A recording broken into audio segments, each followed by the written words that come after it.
Mawlaay Cheikh Ahmed Tijani ni ko su ma la koy décrypteel.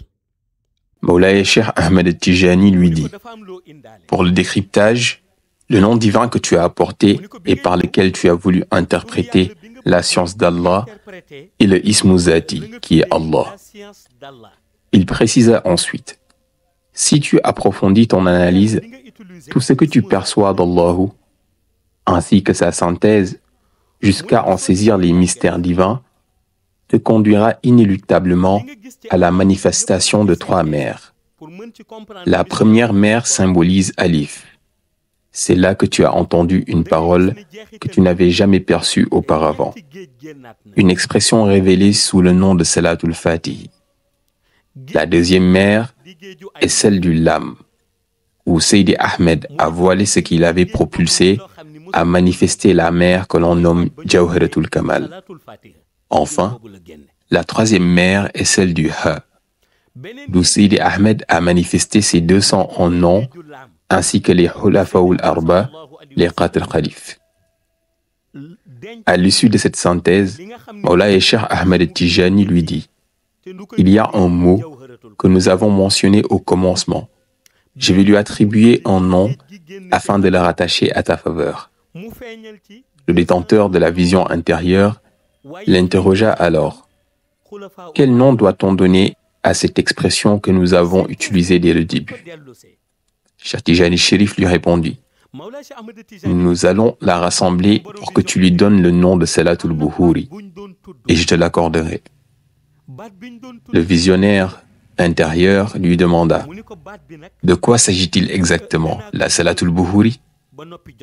Il lui répondit: c'est précisément dans ce même cadre où tu étudies ton Seigneur, ton Créateur sous l'angle de la science d'Allah, l'interprétation que te dictaient les métaphores et les synthèses révélées par les univers te conduisait à entendre un langage codé, un univers secret que je t'avais désigné comme étant l'endroit d'où je suis issu, communément appelé Janibul Kawni.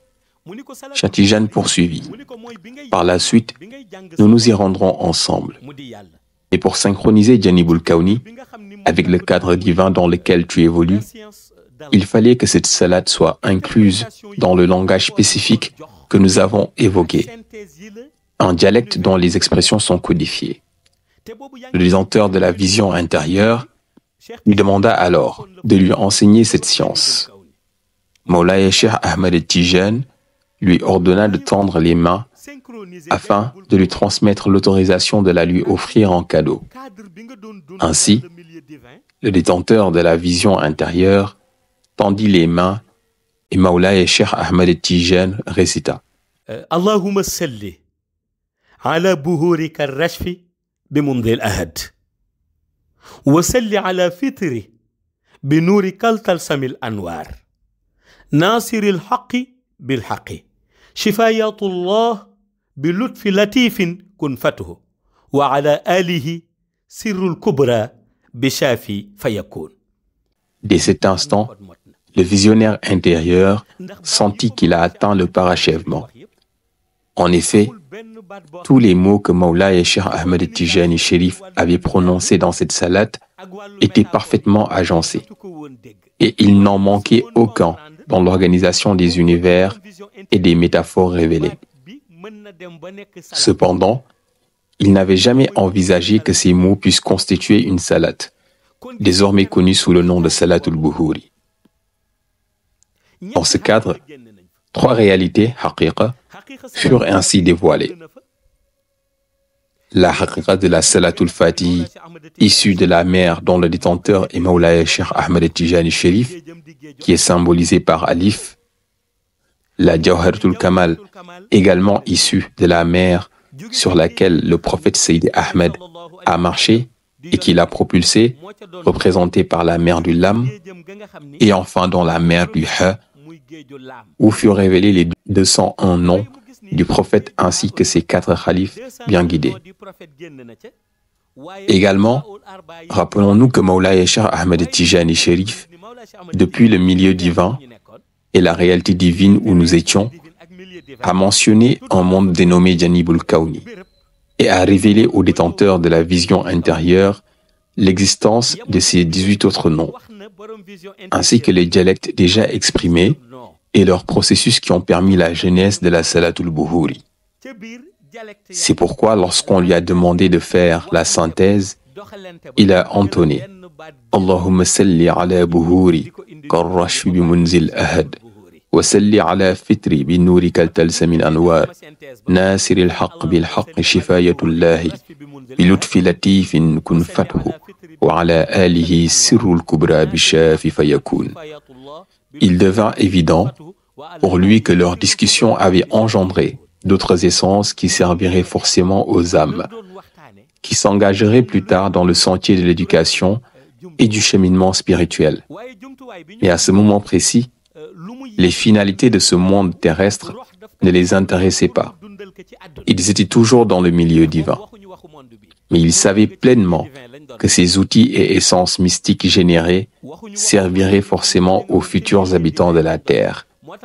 Il s'agit principalement de la Salatul Fatihi, de la Jawharatul Kamal, des 201 noms du prophète, des 19 noms mystiques de Mawlaya Cheikh Ahmed Tijani Chérif et de la Salatul Buhuri, qui seraient indispensables dans la formation spirituelle des âmes. Mawlaya Cheikh Ahmed Tijani s'adressa alors aux détenteurs de la vision intérieure ainsi. Tout ce qu'on vient de décrypter sur les 3 sources lumineuses, ainsi que les manifestations tajilliyat, les transfigurations mystiques qui s'étaient produites au début, jusqu'à avoir une finalité de l'ismuzati, la raison de leur avènement est justifiée par ton engagement de quête et de découverte de la réalité du Seigneur à travers l'ismuzati. Et comme tu as étudié le Seigneur au sein de l'ismuzati, en plus du bénéfice supplémentaire de m'avoir connu, moi, Mawlaya Cheikh, en plus de la découverte de la Salatul Fatihi, de la Jawharatul Kamal, de la connaissance de Sayyidi Ahmed sallallahu alayhi wa sallam et de ses noms. La découverte de ces 4 compagnons jusqu'au cadeau ultime que constitue la Salatul Buhuri.